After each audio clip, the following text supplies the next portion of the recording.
नमस्कार, तुम्हा सगळ्यांचे स्वागत आहे आपल्या कोमल किचनमध्ये। आज आपण पाहणार आहोत साबुदाणा खिचडी। त्यासाठी लागणारे साहित्य आपण पाहून घेऊया। इथे मी पाव किलो साबुदाणा घेतलेला आहे। 2 पाण्याने स्वच्छ धुवून 5 ते 6 तासासाठी मी ह्याला भिजत ठेवलं होतं। आणि 2 बटाटे घेतलेले आहेत, 4-5 मिरची घेतलेली आहे, 100 ग्रॅम शेंगदाणे घेतलेले आहेत, चवीपुरतं मीठ घेतलेलं आहे आणि इथे 2 चमचे तेल घेतलेलं आहे। आता मी बटाटे चिरून घेत आहे आणि मिरच्या कट करून घेत आहे। बटाटा चिरल्यानंतर पाण्यामध्ये टाकून ठेवायचा। इथे मी बटाटा चिरून पाण्यामध्ये टाकून ठेवलेला आहे आणि मिरची चिरून घेतलेली आहे। आता आपण रेसिपीला सुरुवात करूया। आपण अगोदर शेंगदाणे भाजून घेऊ।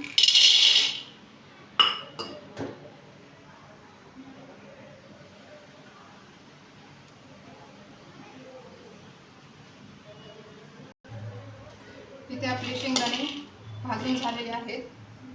ते थंड करण्यासाठी मी एका प्लेटमध्ये टाकून ठेवत आहे। मी याच कढईमध्ये आता तेल घालून घेत आहे।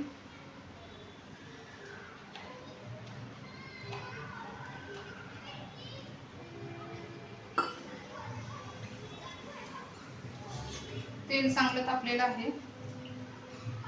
आता मी याच्यामध्ये बटाटा घालून घेत आहे।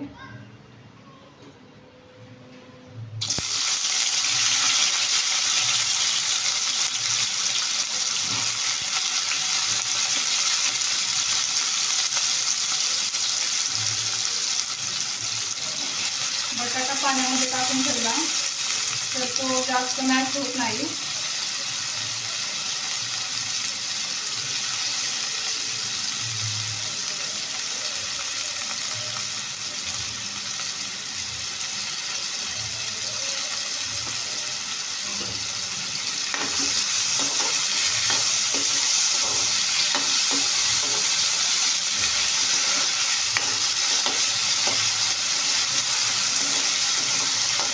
आता हा बटाटा आपण चांगला लालसर परतून घेऊया।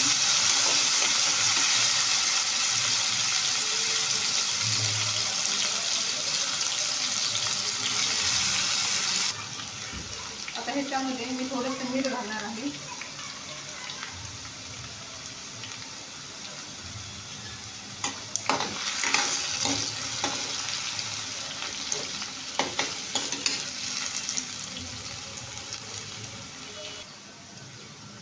इथे तुम्ही पाहू शकता की आपला बटाटा चांगला फ्राय झालेला आहे। आता मी याच्यामध्ये मिरची घालत आहे। इथे मिरची तुम्ही तुमच्या आवडीनुसार घालू शकता।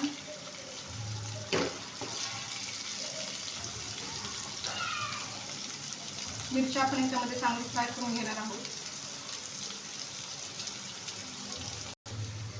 आता मी सगळे शेंगदाणे मिक्सरला उबड करून बारीक करून घेणार आहे।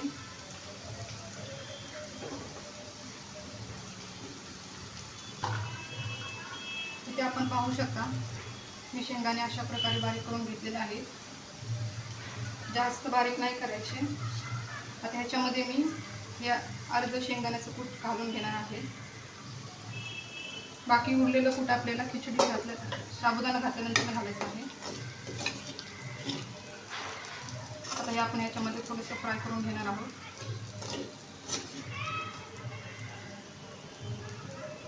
आता आपण याच्यामध्ये साबुदाणा घालून घेणार आहोत।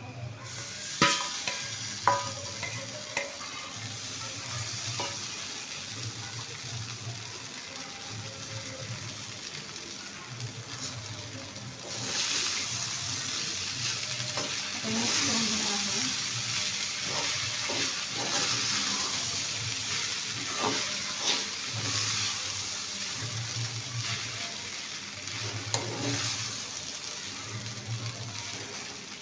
आता हे उरलेले शेंगदाण्याचं कूट मी ह्याच्यामध्ये घालून घेत आहे।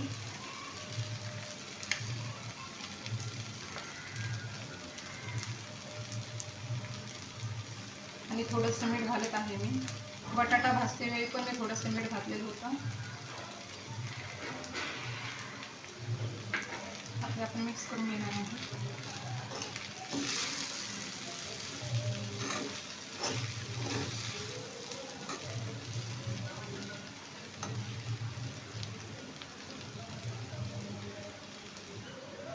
आता मी हा साबुदाणा चांगला मिक्स करून घेतलेला आहे. 2-3 मिनिटासाठी ह्याला मी झाकण लावून ठेवत आहे.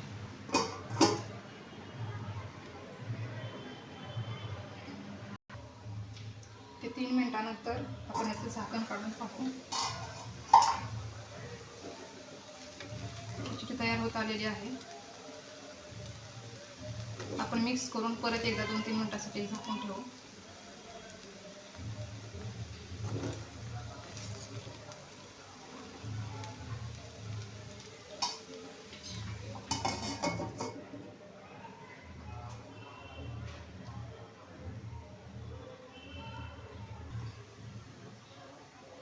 आता आपण हे उघडून पाहू.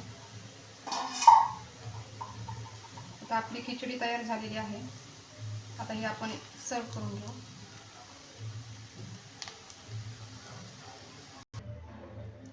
इथे आपण पाहू शकता साबुदाणा खिचडी बनवून तयार आहे. तुम्हाला जर माझी रेसिपी आवडलीस तर नक्कीच आपल्या कोमल किचनला लाईक, शेअर आणि सबस्क्राईब करा. व्हिडिओ पाहिल्याबद्दल धन्यवाद.